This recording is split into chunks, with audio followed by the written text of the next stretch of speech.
வார்த்தைகள் வார்த்தைகள் வார்த்தைகளுடைய பலம். வார்த்தைகள் ஒன்று நம்மளுடைய ஆழ் மனசுக்குள்ளே பதியும்.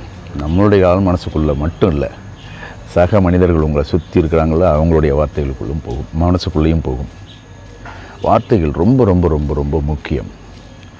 நிறைய பேர் அதை புரிஞ்சுக்கிறது இல்லை. குறை கூறும் மனிதராக, குற்றம் கூறும் மனிதராக, மட்டம் தட்டு மனிதராக, சக மனிதரை பூரா அப்படியே பேசிக்கிட்டே இருக்கிறாங்க நிறைய பேர். அப்போ என்ன ஆகும்னா, நீங்கள் கூறக்கூடிய வார்த்தைகள் உங்களுடைய சப்கான்ஷியஸ்குள்ளேயும் போகும், சக மனிதனுடைய சப்கான்ஷியஸ்குள்ளேயும் போகும். நீங்கள் 2 பேரை நாசம் பண்ணுறீங்கன்னு அர்த்தம்.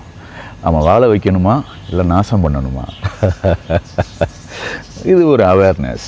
கொஞ்சம் கவனமாக கவனிங்க. என்ன வார்த்தைகளை இவர்கிட்ட பேசணும், இனிமேல் நம்ம இந்த மாதிரியான வார்த்தைகளை பேசக்கூடாதுல்ல, உற்சாகமான வார்த்தைகளை தானே பேசணும், அந்த வார்த்தைகளை எப்படி மாற்றி பேசலாம் அப்படிங்கிறதெல்லாம் நாம் கொஞ்சம் யோசித்தா இந்த உலகம் இன்னும் அழகாக மாறும். உங்கள் உலகம் அழகாக மாறும். உலகத்தை ஃபுல்லாகவே மாற்ற வேண்டியதில்லை. உங்களுடைய உலகம், உங்களை சுற்றி இருக்கிற மனிதர்களின் உலகம் மாற்றக்கூடிய வலிமை உங்களுடைய வார்த்தைகள் இருக்குது. எந்த மாதிரியான வார்த்தைகள் நம்ம பேசுகிறோம்? கட்டளையிடும் மனிதராக இருக்கிறோமா, குறை கூறும் மனிதராக இருக்கிறோமா, குற்றம் கூறும் மனிதராக இருக்கிறோமா, எப்படி நம்ம இருக்கிறோம் அப்படிங்கிறத கொஞ்சம் அவேர்னஸ் ஸ்டேட்டஸோட கொஞ்சம் தனியாக உட்காந்து யோசிச்சு பாருங்களேன். இன்றைக்கி யார் யார்ட்டெல்லாம் என்னென்ன வார்த்தைகளை நான் பேசினேன்.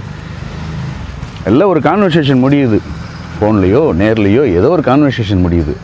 எந்தெந்த மாதிரியான வார்த்தைகளை நான் பிரயோகித்தேன், தேவையற்ற வார்த்தைகளை நான் இனிமேல் எப்படிலாம் மாற்றிக்கணும் அப்படிங்கிற ஒரு ப்ராக்டிஸை ஆரம்பிக்கலாமா?